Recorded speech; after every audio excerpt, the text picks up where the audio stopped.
Today, I'll talk about the quiet truth behind the world's most famous investors. My core premise is this. The great investors of history are not a monolith shouting one command from the mountaintop. They are more like a choir, each singing from a different sheet of music, yet all harmonizing on a few fundamental notes. Think of these investors not as gurus, but as master carpenters. Each walks into the same lumber yard facing the same piles of oak, pine, and walnut. They have the same basic tools available: a saw, a hammer, a plane, a measuring tape. Yet ask them to build a chair, and you will witness entirely different processes. One carpenter will spend 80% of his time meticulously selecting the single, most perfect piece of wood. He will then work with deliberate, minimal strokes, shaping that one piece into a lasting form.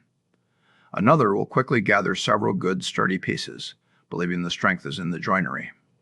She will focus on the precise angles and the quality of the connections. A third might see potential in a slightly crooked board.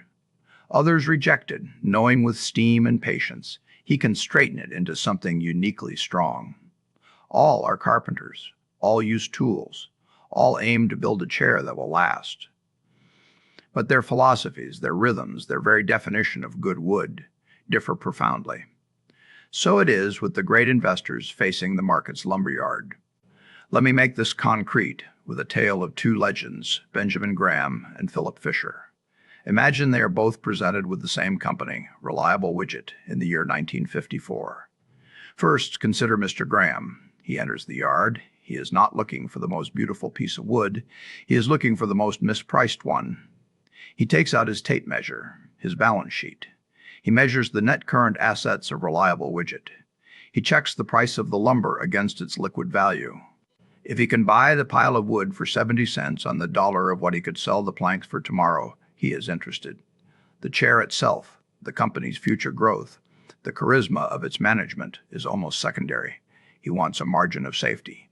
He wants so much wood for so little money that even if he builds a clumsy chair, he cannot lose. He buys Reliable Widget because the numbers scream it is cheap, a statistical bargain. He may buy 20 such piles, knowing some will be poor wood, but his margin of safety protects the whole lot. Now enters Mr. Fisher. He barely glances at the price tag on the Reliable Widget pile. Instead, he spends weeks talking to the company's foresters, its sawmill operators, its finish sanders. He wants to know, does management have integrity? Are they innovators in wood treatment? Do they have a sustainable edge in growing superior timber? Does the company have a scuttlebutt advantage? A reputation for quality known only to insiders? He seeks not a pile of cheap wood, but the finest, most well-managed forest in the country, capable of producing superb wood for decades. He is willing to pay a fair price for that forest because he intends to own it for 30 years, watching its trees grow taller and more valuable each year. He will build only a few chairs in his lifetime, but he expects each to become an heirloom. Both men became extraordinarily wealthy. Both were right. But they operated with different tools, different time horizons, and different definitions of value. From this, we extract a core principle. Successful investing is not a single formula, but a principle-based craft. The universal principle is to know what you are buying, to buy it for less than it is worth, and to have the temperament to hold. But the how of discovering worth, through statistical net-nets or through qualitative scuttlebutt, is where the philosophy branches. The key is to find a philosophy that resonates so deeply with your own nature that you can follow it with discipline through all the market's weather. So what does this mean for you?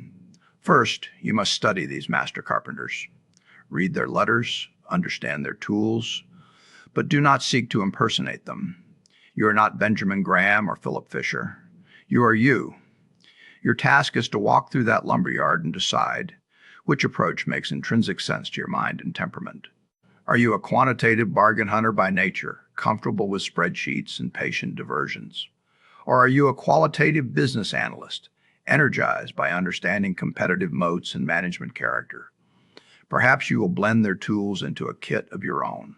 Second, you must commit.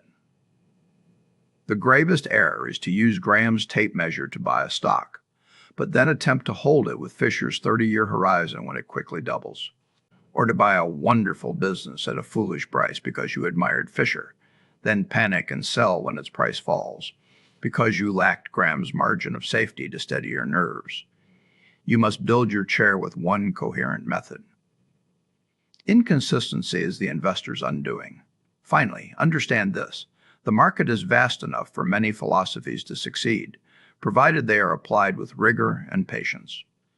Do not be swayed because another carpenter is using a louder tool or building faster chairs. Focus on your own workbench, your own plan, your own definition of a good piece of wood.